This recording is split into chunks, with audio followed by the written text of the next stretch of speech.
mba lazao akely ho ny antony anaovana ny dratitra ho tsy fialan-tsasatra mamotoza fotsiny fa fanazarana mamotoza ka nombokitanay arakaraka fotoany indray fa isaka ny loza dia samy hafa koa ny vokadratsy aterany mety hitondra trano mety ho rivo-doza zany mety ho ranomandry koa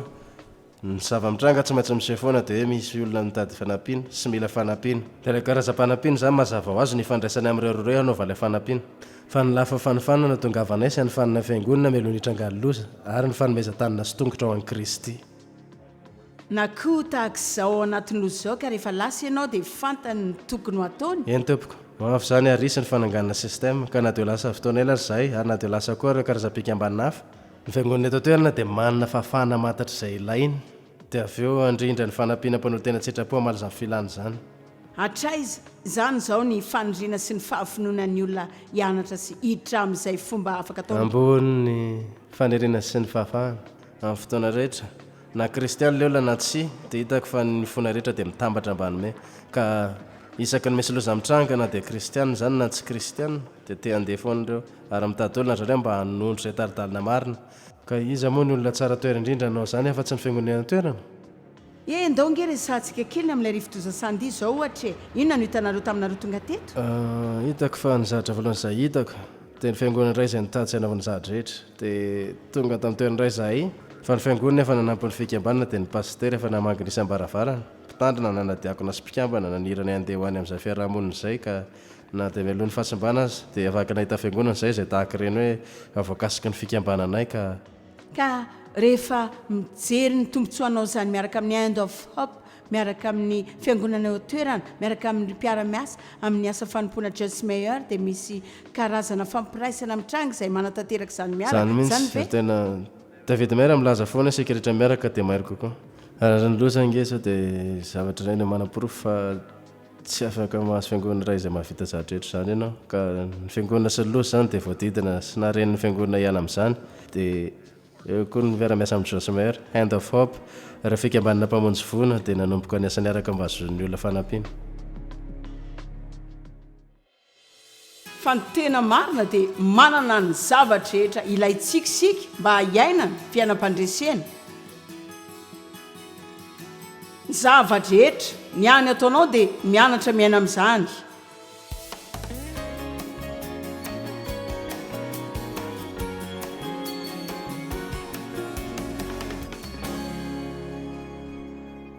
aza mba mionona amin'ny karazana eny tsy ampy izany izay zara fahafahana mivelona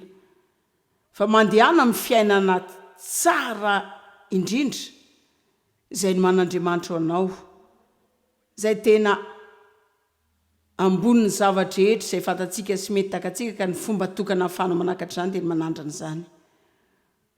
ny fankatoavana dia tena zava-dehibe tokoa amintsika ny fankatoavantsika tsy manovan'Andriamanitra fa ny fankatoavantsika dia tena manandanja amintsika satria mamelan'Andriamanitra hiasa amin'ny fiainantsika izany dia ireo zavatra tena ilaintsika marina fa matetika nefa tsy azontsika izany satria isika tsy naneo fa efa tena matotra marina mba hitatana izany firy aminareo ny malala fa raha tena tsinao marina ny zanakao dia tsy hanome fiara zaza 10 taona ianao ka amelazy hitondra izany ka imbetsaka mihitsy dia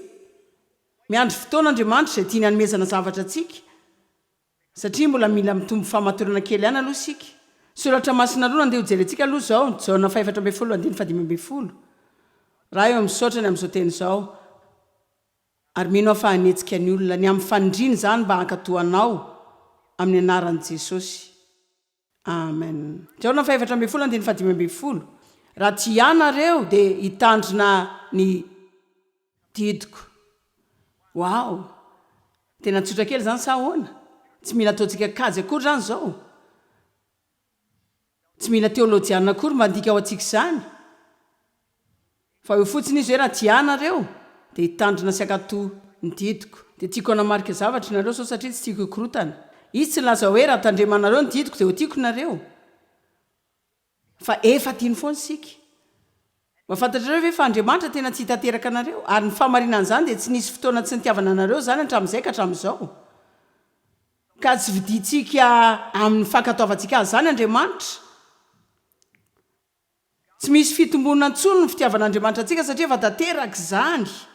amin'njaorona voalohany toko faefatra dia miresaka mikasika ny fahatateran'ny fitiavana mandresy tahotra sy ilay fitiavana tanteraka izay voaresaka ao amin'ny fitiavan'andriamanitra ny zanany afaka mba tazona kely ve zany androany hoe andriamanitra tena tianao zao amin'ny fahataterahana dia tsy tanteraka mihitsy azy ianao zao andriamanitra tianao tanteraka tianao tsy misy fepetra izy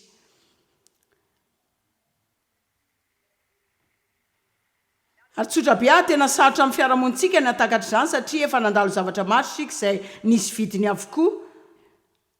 sy mila lovidy fa ho azo otakalo fa milaza matetika foana andriamanitra tsy amidy izany ary tena tsara ho amihitsy ny anatra taloha tamin'ny fiainako manokana dia tsara ho anao koa izany fa tsy tian'andriamanitra ankatoa sika mba hividiny fitiavany fa tiany ankatoa azy sika satria matoky azy inotsika fa izay rehetra angatahany ho ataontsika na tsy ho ataontsika dia ahatsara atsika fa andriamanitra tsara izy dia ny ataondrehetra dia tsara avokoa tsy misy faratsiana ao amin'andriamanitra tsy misy fahalotona ao aminy tsy misy faratsy toetra ao aminy ny zavatra rehetra angatahany ho ataontsika dia ahatsara atsika ary tia nitokitsika sy inotsika zany rehefa mamaky ireo zavatra ilaina zay koa eny ary hitanareo andriamanitra nitady ainao zao fa manao zao ary zao hitanareo ohatrareny hoe mila manovatari-dalana kely reny eto fa hiasa nova zavatra tsara zany anao tsara ho ihany zany fa mila jerentsika zany mihoatra lavitra ny re olona zany ve tsy sarotra be tsy haiko aloha hoe tena sarotra be zany ny anatao amin'ny fiainana kristiana zany dia sorona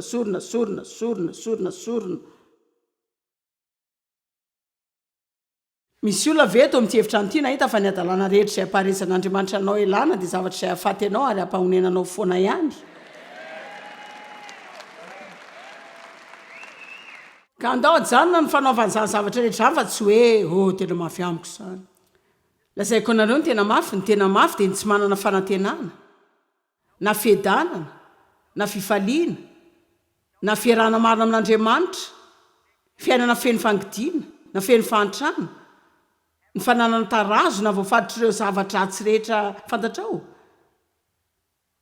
tena mafy izany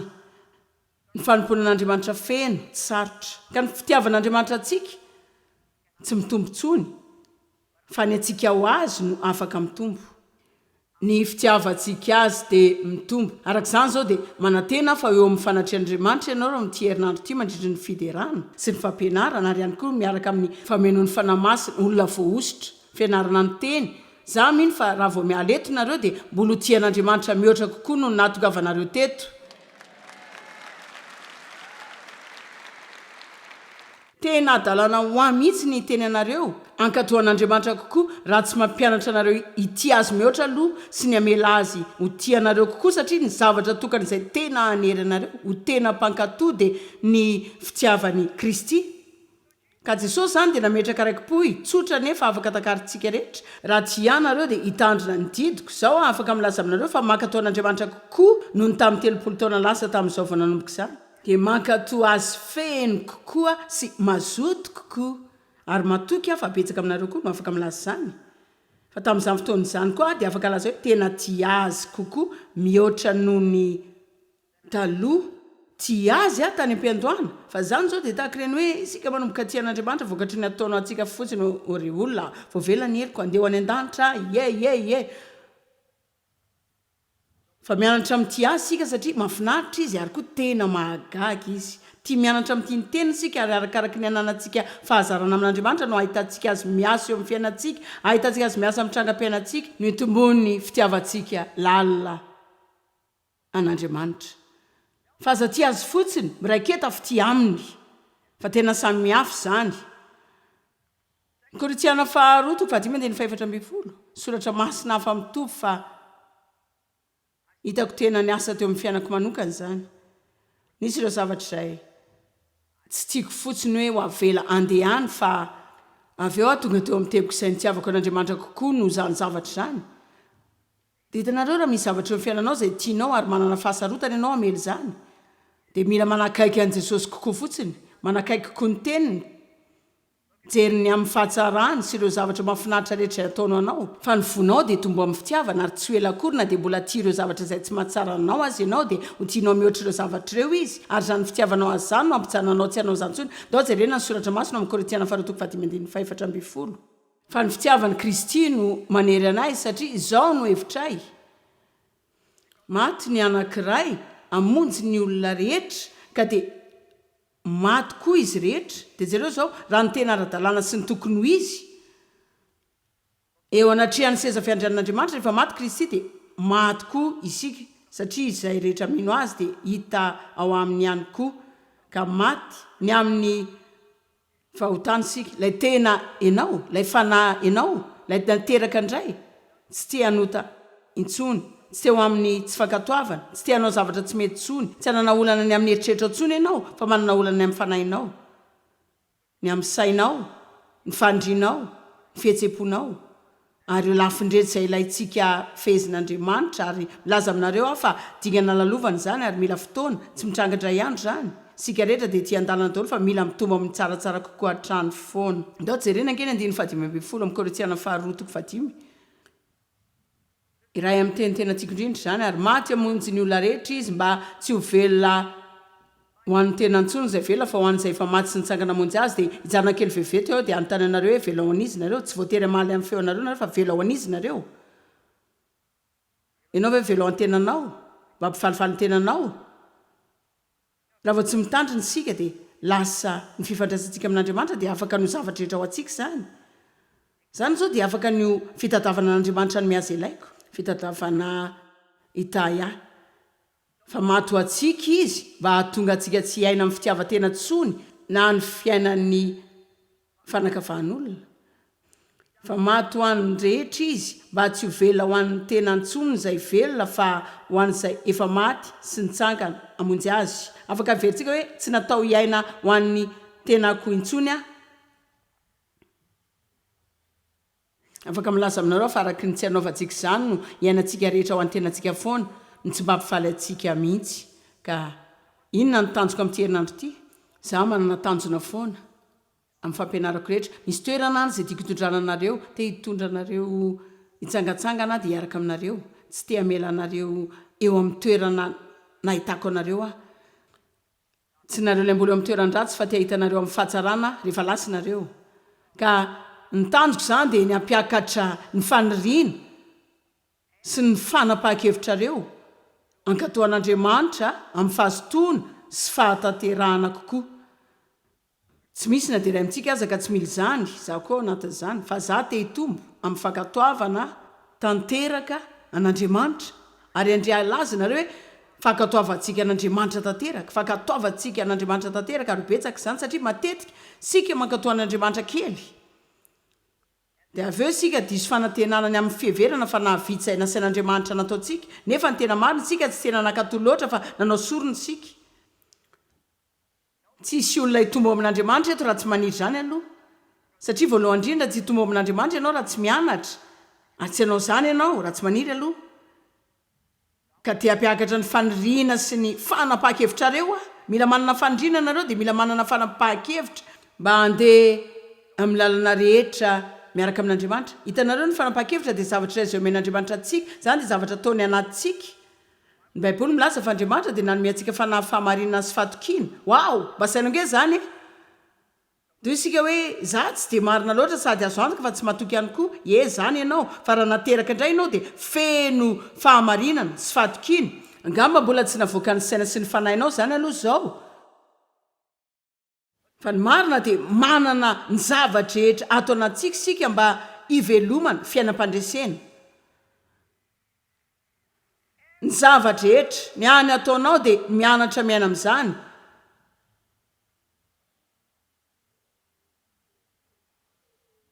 haiko izao fa mihodina ny kodiaranareo firy aminareo tsy izao no malala lafi ny tsy fankatoavana eo amin'ny fiainanareo zavatra izay ilaina entinareo amin'ny alitara dia avy eo nareo mitoy dia mamaran'izany dao jerena ny tananareo na nareo zany ve zao tsy tena mahagaga mihitsy zany hoe raha mba mahita tanana mitsangana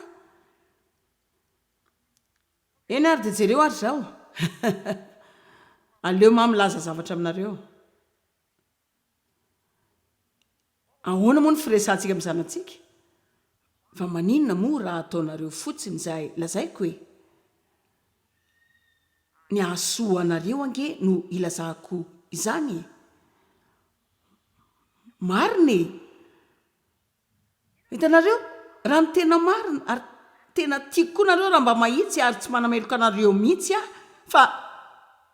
tokony hanangatanana daholo sika atao amin'ity hevitrano ity rehefa manontany fantanena tahaka izany fa tokony mivitsy fotsiny ny tanan'olona izay tsy mbola nahalala an'Andriamanitra ela loatra ka tsy mbola tena amin'ny fampianarana fa mila tonga eo amin'ny teboka sika izay tsy hodiko dianantsika ny anefitra 7 taona ntsony tahaka izay nataon'ny Israelita izay nanao izay anaovana ny lalany 12 andro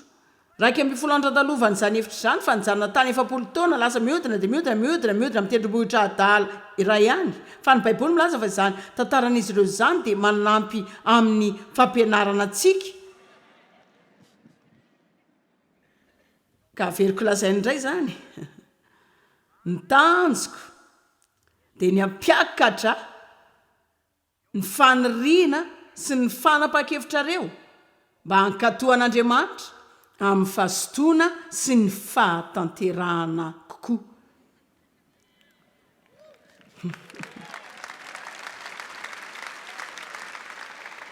hoy nareo hoe nahoana satria Andriamanitra dia tia hampanana anao ny fiainana tsara indrindra izay afaka nananao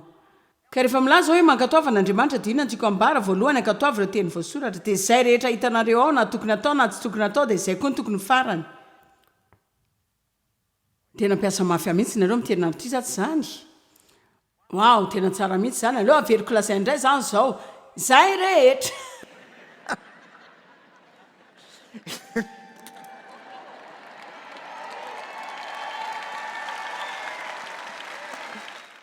angamba mila fanamafisana kely mihitsy eto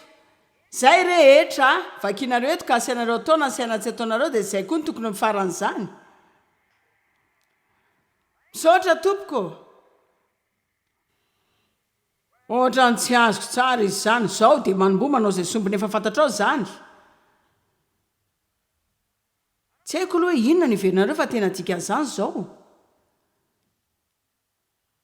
ndao sika haka zavatra tsotra fotsiny tahakany hoe mamela ny heloky ny fahavalo dia mivavaka an'izay manentsika anareo dia mitsotra ano azy dia mila fandikana azy firy moa izany izao sika dia nampianarana ioatra ny fetra ny fankatoavantsika sika manana lomatavy sy fanamahi mihitsy fampandrenesany fa rehefa tonga amin'ny fotoana anaovan'izany dia mody adaly sika dia tahakany hoe tena Andriamanitra ina ary izany lazainao izany tena tsy azoko ohatrany hoe efa voatsipiko ao amin'ny baiboliko aloha ilay izy fa tsy azoko antoko hoe tena azoko marina ve izany marina tena milaza marina aminareo fa meny banky sika amin'ity herinandro ity dia ny teny sy ny fiainana ka manomboka sika aloha amin'ny fanaovana fanekena ankatony teny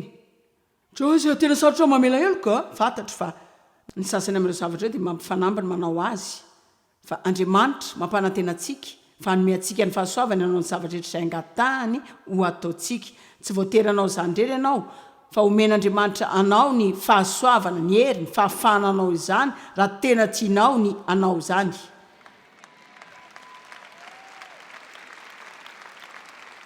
fa mpiara-miasa ianao sy Andriamanitra aorian'ny fahateram-baovao dia mpiara-miasa nareo Andriamanitra tsy mendrandranao anao zavatra tsy misy azy izany fa tsy anao ny zavatra rehetra ao antsika koa izy tonga dia manome fahatsapana tsotra ny fanindriana mela heloka olona izay nanao ratsy tamiko ka tsy tonga izany dia ho lasa hoe tsy sarotra amiko izany fa tiany aniry aloha ary koa nana fanindriana ny andoha ny vidiny mba hanaovan'izany sao dia verinareo fa tsy nandoha vidiny Jesosy mba hatonga antsika rehetra anana fahafahana no eto androany ariva fa nandoha izy nandoha ny vidiny izy mety tsy mora tokoa no mamela heloka izay nandratranao fa mora kokoa no mijanona amin'ny fangidiana amin'ny fiainanao rehetra ary fantatr'Andriamanitra izany eny ary dia aka soratra masina tsotra kely sika tahakany hoe mino ny zavatra rehetra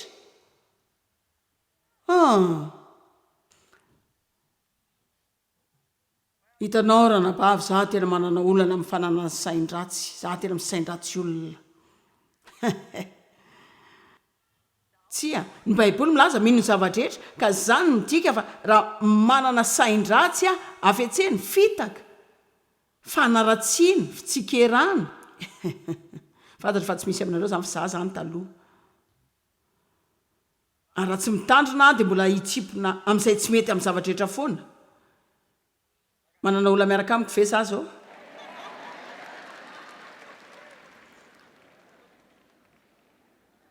ka ny any ataoko dia manapa-kevitra hitanao zao andriamanitra tsy tianao iseo amin'ny fiainako zany ary za koa tsy te hiaina ohatr' zany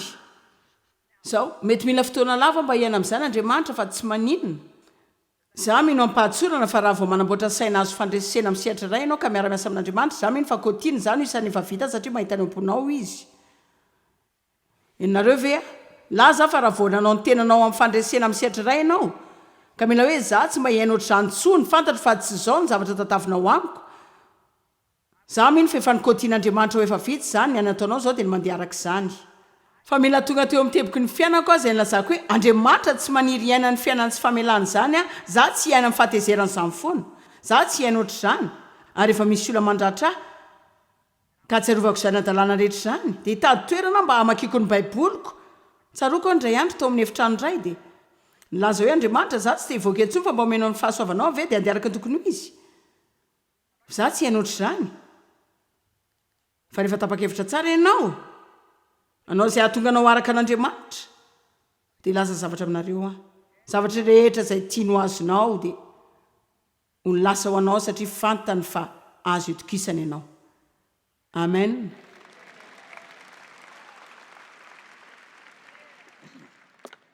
manomboka amin'ny fankatoavana ny teny voasoratra isika dia mila makato ihany koa ny fahasotoana sy ny fitariana ary ny taridalany fanamasina ny amin'ny fiainantsika manokana fa zany aloha matetika dia eo amintsika sy ny fanamasina ary zany koa dia sehatra ray izay teny ilantsika efa ampianarana betsaka tsy manam-potoana anaovany zany androany ariva fa andriamanitra tsy mitarika ny tsirairay amin'ny fomba mitovy fa ny zavatrehetreto zao dia hitariany atsika amin'ny fomba mitovy fa zany tsy miteny ary raha tokony hividy fiaravavaoana tsy fa miteny azy zany mba mpiasa fahendrena zany tsy miteny amazava loatra ny fotoana ho an'ny zavatrehetra zany tsy miteny ary raha toka fotoana mety zao tokony hitenenana amin'ny devi mikasika ireo zavatra izay malaza amin'ny olona amin'izao fotoana izao zany tsy milaza mikasika ireo zavatra madinika manokana rehetra izay ilaina ataoko fa an'ny fanamasiny zany ary ataon'ny fanamasiny zany fa milaza aminareo mila kristiana sa izay tarian'ny fanamasiny zany rehefa manomboka tarian'ny fanamasiny zany tokoa ianao voalohany amin'izany dia tsy ho voatarika amin'ny fomba mitovy amin'ny olona rehetra sy tory any mahazatra reny ianao amen fa mila manana karazana fahirezana ianao raha te ho tarian'ny fanamasina Oswald Chambers nilaza zany hoe vao nivakiko tamin'ny maraina zany fa mila mahasana dia lazain'ny olona fa fanatika azy dia mila mankatoan'andriamanitra ianao tena tiako izany fa mila mahasa ianao zany mba fantatrareo ianao ve rehefa tena manao fanapa-kevitra feno ankatoan'andriamanitra fiarahamona kehitriny dia anomboka hoetreretiny olona ho fanatika ianao mpanao fomba mpivavahana dia ho tsarainy ianao dia ho tsikerain'ny olona ianao dia tsy te hiaraka anao zavatra aminao ny olona fa ny baiboly milaza fa rehefa enjehana amin'ny fahamarinany sika dia manampy isa ireo olona isan'ny voatah indrindra eto ambon'ny tany isika